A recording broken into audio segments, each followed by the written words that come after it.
నిన్న జరిగిన లైవ్‌లో ఒకరిని బాధ పెట్టాను అని నాకు పదే పదే అనిపిస్తుంది. సరే, నేను చెప్పడం తప్పా, ఒప్పా అనేది పక్కన పెడితే, నేను చెప్పే విధానం తప్పు అని నాకు కూడా అనిపిస్తుంది.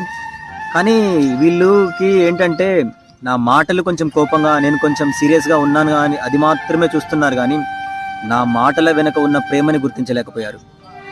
నేను మాట్లాడే దాని వెనుక ఉన్న భావాన్ని గ్రహించలేకపోయారు.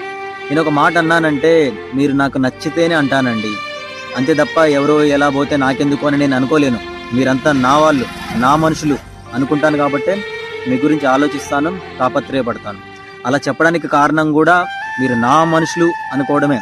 మీరు నన్ను అన్నారు ఒకసారి, గుర్తుందో లేదో, "నువ్వు నాకు తమ్ముడివి మాత్రమే కాదు మధు, నా కొడుకు లాంటి వాడివి" అన్నారు. ఆ కొడుకు స్థానంలో ఉండే నేను మిమ్మల్ని హెచ్చరించానే తప్ప మరొక తప్పుగా ఉద్దేశం అయితే లేదండి. ఇది మీరు అర్థం చేసుకోవాలి, నన్ను క్షమించండి అని కోరుకుంటున్నాను. అంతే అండి, బాధగా ఉంది నాకు కూడా. ఇంకెప్పుడు అలా అననండి.